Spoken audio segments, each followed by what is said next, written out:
Thank you so much for joining me on this talk. For the last year, I've been heads down with my team, working on what I believe is the next evolution in advertising technology. Technology that we use to make meaningful connections with patients and their providers. So I'm going to be very excited to talk to you about that today and share my perspectives and how that journey has gone, especially with working with new and emerging technologies. But these technologies really have the potential to change the way that we think of healthcare and the way that we are actually viewing the work that we do every day. I realize I don't have a clicker. That's a problem. Let me see. Oh, there it is. Thank you. Appreciate it. First off, who's familiar with this logo up here? Raise your hand. Okay, that was a trick question. Over the past 12 months, there has been so much change happening both in technology and in healthcare. But I think the most profound thing has been the emergence of generative AI. And I'm a tech guy. I'm a data scientist by background, and yes, I'm a bit nerdy when it comes to that. But generative AI truly is one of those technologies that comes around once, maybe every 5 or 10 years. This tech holds incredible potential because it promises to revolutionize the way that we can personalize and deliver healthcare. And it's going to help us engage with patients at a scale previously unimaginable.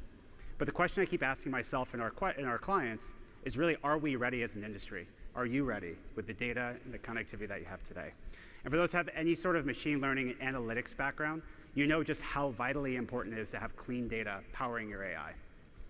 So we'll talk about that today, some of the challenges specifically around the inability or the difficulty around connecting data. But let's take a quick, short tour of how generative AI has actually transformed a lot of the industry already today. So if disruption can be measured by the rate of adoption, I think this graph is pretty wild. It does a perfect job in capturing it. I love this graph because it shows just how quickly this technology has completely captivated the minds of developers, technologists, and just generally interested and curious people around the world. And for those who have played with this technology, you would agree that the possibilities and what seems to be an endless amount of applications really seem to be limited by your mind and your imagination. So I think this graph does a great job in showing it and just the emergence of this technology. What it doesn't do a great job is just showing how has the marketplace responded to this new emerging technology. We see Google, we see Meta, we see plenty of startups now entering this space, all applying this technology to niche areas and generally just bigger areas of how we're looking to solve nuanced and complex business problems. Take, for example, what we have seen in the healthcare, right? I think everybody here has seen the ongoing onslaught of article after article, headline after headline, about how large language models are mastering and acing tests, including those with the medical licensing exam. And that progress, crazy to say, has only been accelerating. I monitor some of the GitHub repositories, and you can actually see, which is, by the way, for those who don't know, that's where developers check their code in these open source projects. And the level of commits or the changes being made to those code bases is happening at a pace that's literally been faster than almost any other project, any other technology that I have seen personally. And the progress that we're seeing being made with applying this technology has only continued to accelerate. So at the end of last year, Google's MedPalm model was the first model to actually pass the USMLE, the medical licensing exam. Only a couple months later in May, Google's second iteration on MedPalm 2, actually beat a bunch of med school students and got an 85%, which is great. Only 2 months after that, ChatGPT came out and was able to answer complex clinical care questions, the same types of questions that you would expect your very human doctor to provide in terms of detailed reasoning behind how they actually solve and are treating disease. So with all this acceleration, it's very clear that we're in a period of time where this is accelerating. Innovation is accelerating. And the healthcare applications of generative AI are only continue to accelerate as well. And we hear this and we see this happening across all other aspects of healthcare today. Generative AI has already begun to transform areas like clinical trials and also drug discovery. There's a company based out of Hong Kong called Insilio, and they've been working actually with a type of generative AI for a couple of years now. And what's interesting is that just since they've been started, they actually got the first fully generative AI created drug to actually get into phase 2 clinical trials. Mind-blowing. When I read that, I'm like, this is crazy. But what it's doing is actually treating pulmonary fibrosis. And the technology, how it works, it's incredible. It creates tens of thousands of different types of compounds or drug candidates, and then predicts the efficacy of each one of these to actually treat and actually bind to the target receptors. It's insane.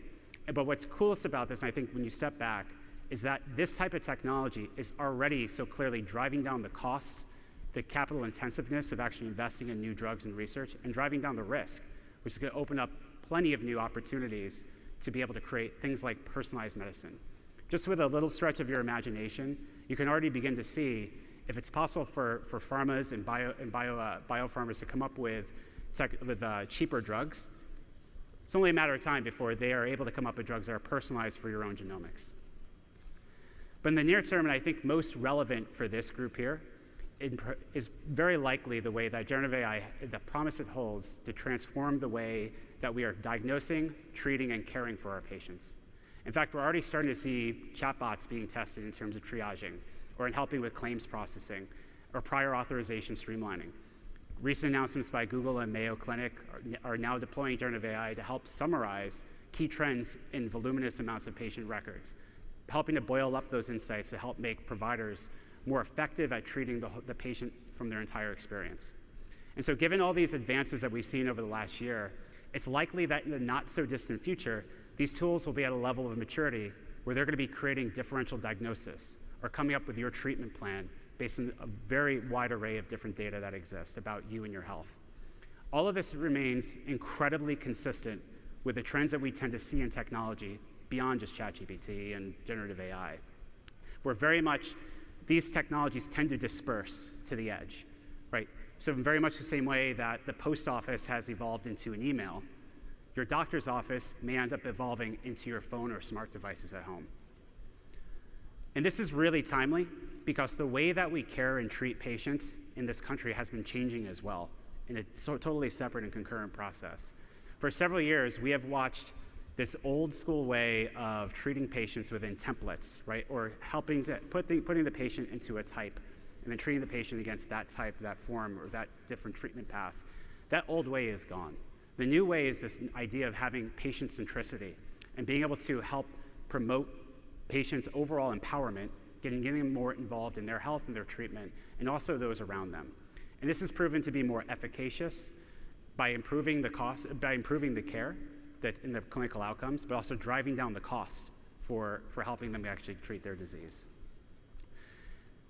So this patient-centric model, which focuses on this 360-degree personalization care, has been amazing in terms of the outcomes it's producing, because it's tailored to the specific needs of each patient. So that could be in the form of educating friends and family on disease so they can be more supportive or more empathetic, be helping patients find nearby pharmacies or treatment centers, could even be coordinating care between patients' caregivers. Putting the patient in the middle of this helps empower them to make their own health decisions. And I think one area in particular is very relevant for this group today, because everyone here in this room contributes in some way to the way health information is disseminated to patients and their providers. I think we all agree with that. In every piece of information we create and we share, we help to build context, we help to build support that allow patients and their health stakeholders to make better and more informed decisions. And so our main goal, and what we endeavor to do every day, is help improve the relevance to make better outcomes for patients and improving the relevance of the health information they receive. It's then critically important that within this patient-centric paradigm, that we meet the patient where they are and give them the information the way that's going to resonate the most to them and create the most impact. And the opportunity to do this, informing and empowering patients, is happening at a scale that has previously been unimaginable. We all know that patients are increasingly taking to digital form, taking to digital content to help them understand what's happening in their health. And they're seeking information, they're managing their health through their digital devices. A couple of these trends you'll see up here, every minute there's about 70,000 Google Health searches that happen per minute. About 33% of patients are learning about pharmaceutical drugs and treatments before they even walk into the doctor's office. And over 60%, I think it's probably higher now, of the people expect to be able to manage their health from a digital device, manage their appointments, or generally just kind of check on their results and just manage their overall health. And so I think everybody here has a personal experience, whether they've gone to Google or they've gone to some sort of search engine or website when they've started feeling ill.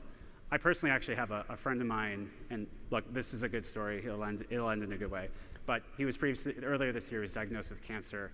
And as soon as he started feeling symptoms, he immediately went to Google, started typing his symptoms, went down the rabbit hole, and by the end of that night, he actually thought, he's like, I think I have this cancer. He tells his wife, 2 days later, he gets the formal diagnosis for that cancer. So luckily now he's totally fine. He got surgery, he has chemo, he's good. He's in good shape, good spirits, and it's looking very positive. But those are the types of miracles that in your darkest of times, being able to inform and empower these patients to make better decisions, to evoke them to take action, this is what we need to do. And each one of these touch points, whether it's searches or site visits or website engagements, these all represent an opportunity to connect meaningfully and purposefully with our patients and providers. And we know that when we do actually make these connections, it actually does help them produce action. And we know this because we see this in our measurement data all the time. But these actions are ultimately actions that help them be healthier, that help them get back into society operating at their best. And that's really the goal that I think we all here share today.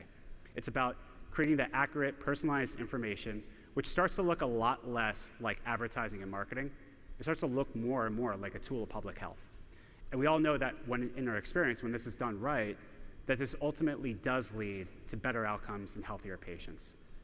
I do think that so very often we lose sight of this message. I know it's hard to with the day-to-days of our business, but it's one that I love to reinforce with my team, because it's incumbent upon us that when we think of new technologies, and we think of the opportunities that exist to apply them, we need to really be thoughtful about how we're doing that.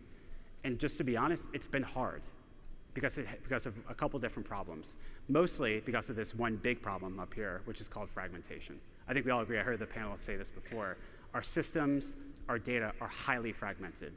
And the fragmentation, I think, is the single most important problem that we must solve in order to do more relevant marketing for our patients. And we know that this is obviously a very important area because AI, new technologies, will require more and more data. It will require us to make these bridges and bridge these gaps. So there's three main areas that I see this happening in today.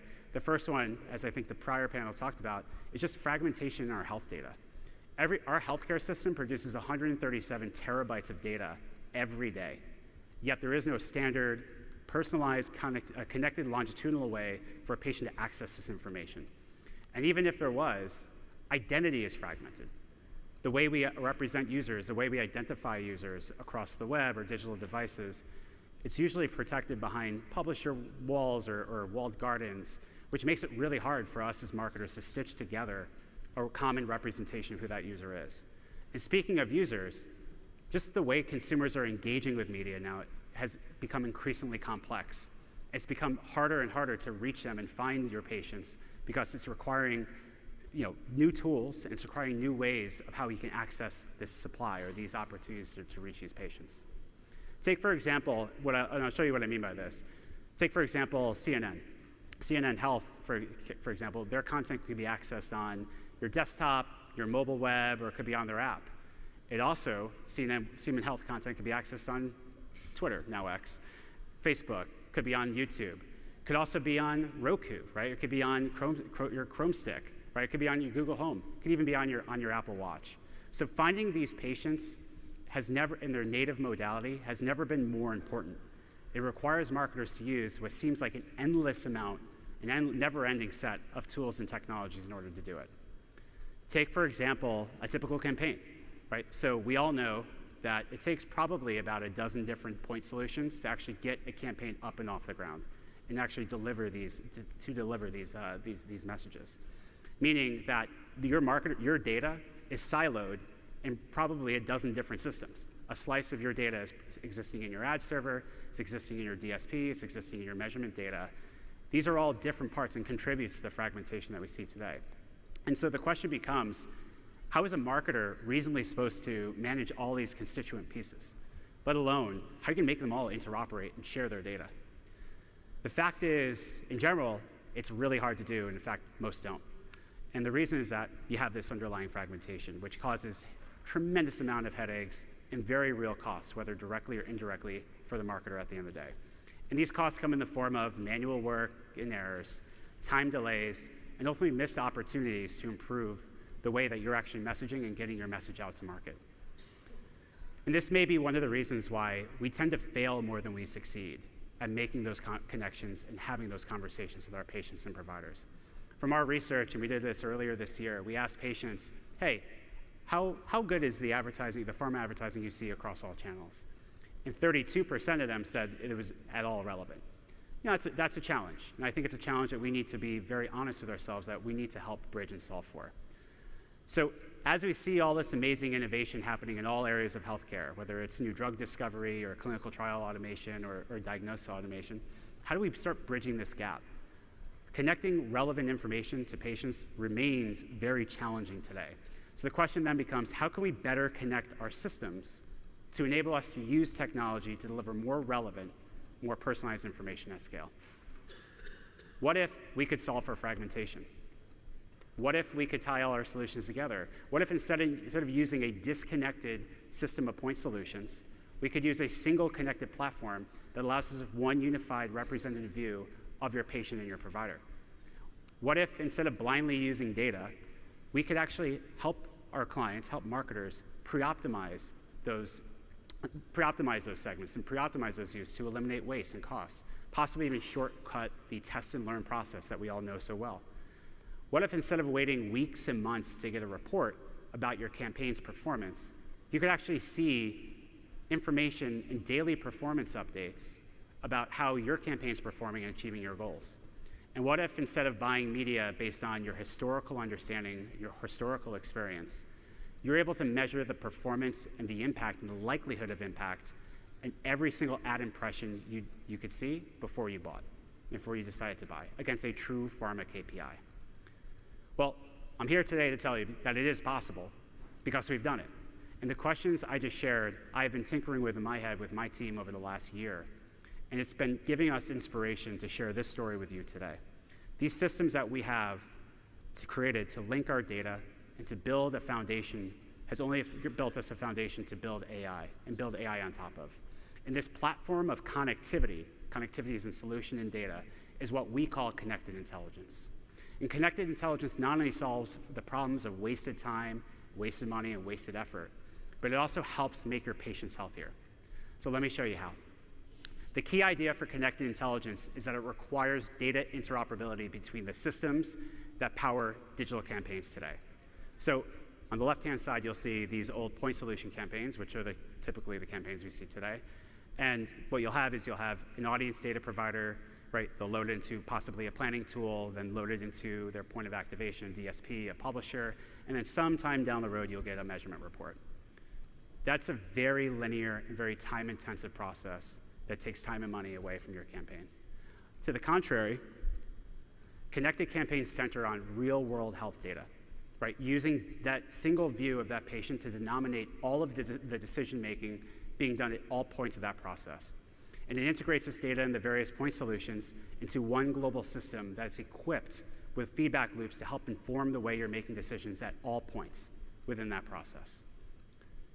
This connectivity creates a platform upon which we can then start to deploy technology like AI, right? And it allows us to get immediate and actionable answers to these types of questions I have up here, whether it's who are my ideal patients and HCPs, given my brand, how do I reach them most effectively and most efficiently? What are the channels, the partners that will give me the highest performance and highest reach? Or how can I just simply understand the types of information that my patients and providers need in this very moment? And while many marketers here may have some answers and inkling and have some of those questions answered, I would encourage you to think about how long it took. What was the time it took to get those questions?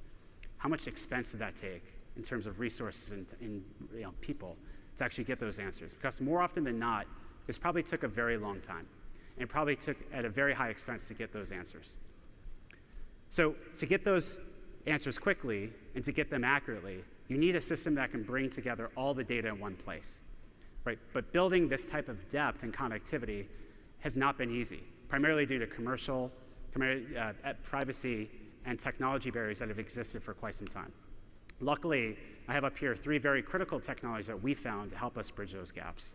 The first one being tokenization, which in very simple form strips data of PHI and allows you to link that data together from different disparate data sets while preserving all the necessary information in that data so you can spot trends. The second one is automated expert determination, otherwise probably known as HIPAA certs, that allows us to help basically reduce and eliminate any sort of risk of re-identifying patients, right, putting you in violation of HIPAA. The last piece is clean rooms. And these are the technologies that are allowing us to share insights, but not share data, right? So it allows companies to be more collaborative with their data without giving away their prized assets like the data that they have. Together, these technologies underpin this concept of connected intelligence, and we'll be able to feed the AI that we have with the data it needs to be successful. And it requires a very special type of team that has developed deep understanding, a reverence, and an experience working with healthcare use cases, specifically working with the way that we can take health data and combine it with media. So up to this point, I've talked a lot about how connectivity helps enable us to build AI and AI-powered solutions. And while working with my team over the past year, we realized that we did have all those constituent pieces. We spent a lot of time, a lot of effort, just so that our marketers wouldn't have to. And so I'm excited to share with you here today that we are launching this product called DeepIntent Copilot. We're launching it into beta, so feel free to come by and check it out. But this product called Copilot gives marketers the ability to use AI to find insights in their campaigns that will make them smarter, but also make those campaigns perform better at a higher efficiency. It's also going to reduce the time it takes to actually launch campaigns, reduce human errors, and ultimately those missed opportunities we have to connect with the patients that need that the most. And how it works is that it actually is a system of points of use case specific AI that for planning, for targeting, for bidding, and optimization that is all trained and deployed on a unified definition of who that patient is. It's my opinion that this type of technology will represent a transformation that's happening in the advertising technology space. And it's the power and the evolution of ad tech to embrace AI throughout the entire decisioning process. So we go away from those linear-like flows to more of a connected flow, right? One of feedback loops. And so this is what we're calling, I think for us in particular, it's our DSP. This is what we are calling an intelligent DSP. In other words, a DSP powered by AI. So the benefits of technologies like Copilot will boil down to what we see as three main areas with many more opportunities on the horizon. First, you're going to have smarter campaign reach, right? So given an objective, a technology like Copilot can help pre-optimize your campaign by helping you decide what audience you should use and what publishers you should buy from. It's going to help marketers cut through the trial and error process by being smarter at how they're deploying their resources. In short, it's all about moving measurement up, right? If you remember that linear process I mentioned before, it's all about taking the power of measurement at the end of the process and pulling it forward to the front so the marketers can understand how their campaign will perform against the data that they have. The second area I see this transforming is the area of AI-powered insights and recommendations. Copilot scans through terabytes of information that we have, right, and summarizes quick insights and recommendations on how you can perform and improve the performance of your campaign. And the important thing is that they're actionable, right? These aren't just great to have insights. These are actual proof points, which I'll talk about in a second. Last but not least, Copilot also has the ability to enable real-time optimization, continuous optimization. And look, every day we see millions of opportunities per second, per day, which is a phenomenal amount of opportunities to reach patients. So it's in those moments, right, that we have to scan and deploy technology like AI to help us evaluate and matchmake every opportunity we see with the right brand, matchmake between the brand as well as the patient and provider. So here's a visual example of how this looks. Copilot published its insights directly into what looks like and probably feels like a newsfeed that's updated in real time. And marketers will receive powerful insights and actionable recommendations that I was discussing before. One real example of this is a really great example, was that we had a campaign that was actually performing extremely well against a Hispanic, Spanish-speaking audience. So the recommendation that Copilot had was knowing how those audiences index against the publishers, was able to say, hey, you should heavy up into Univision. Pretty awesome. Another example of that was Copilot's power of actually identifying the way that certain creative messaging was resonating with a certain specialty. And what it did was it actually ended up shifting spend, first alerting the marketer, right, and then shifting spend into heavying up on that specific specialty that was doing well. So all of this is like the ability of just applying those insights and then making it more transparent and more actionable for the end marketer. Or let's say that you're in the planning stage of your campaign. Copilot is there to assist you by pre-measuring your audience's predict performance against pharma-specific KPIs like audience quality or active reach, or even cost per verified patient. And then recommend specific audience mix, right? What audiences should you be buying on, or should you be buying with, in order to reach those goals. So that's what's happening on the platform. But what's equally as exciting is how it's the transformative effect that connected intelligence solutions are having across the entire media plan. Over the last several months, we've been testing this technology with several partners. Some of those are here with us today. And we've been trying to test and actually quantify what that lift and impact has been. In a study, we compared the performance of two buys. One was using the system the old way, the system of point solutions, compared to a connected intelligence solution. In other words, Copilot. As you can see here in the chart, the performance lift was, to be honest, pretty jaw-dropping. 322% increase in audience quality and 156% increase in unique verified patient reach, all on the same publisher. So what we see here is that the promise of AI is actually being realized in terms of better results and efficiency, not just in workflow, but in real dollars and cents. So as we look to the future of what's to come, one area I am particularly excited about is the use of generative AI in the creative itself. Let's say you're launching a drug for type 2 diabetes, and before you buy a single impression, marketers using connected intelligent tools will have the ability to already have, before they even bought, use planning AI to predict where to invest that budget, using targeting AI to select what audiences or what publishers they should be buying on, bidding AI to optimally price based on the performance goals and the spend for that impression, and then optimization AI to be able to deprioritize or prioritize certain investment on the likelihood that this user in this specific context will convert and perform. It's a lot. So as we look to what we can expect in the not so distant future, we probably will see another AI added to that mix, and it'll be called a creative AI that will analyze all the data available for both that context, that content, as well as the individual user going to that site. And that AI will be able to dynamically change the ad copy as well as the imaging for that specific goal. With obviously for this group will be some sort of guardrails with that. But ultimately, the point is that this technology is feasible, and this is what we're calling the last mile of personalization, powered by AI. It'll be the pinnacle expression of the transformative effect that we expect to receive from this new AI technology. Truly something exciting. But for now, marketers and technologists all alike have a role to play in the way health is delivered in this country. We must continue to employ new technologies that can help connect patients with the information they need that will inform and empower them. But first, we must work together to connect the solutions and tools we use today.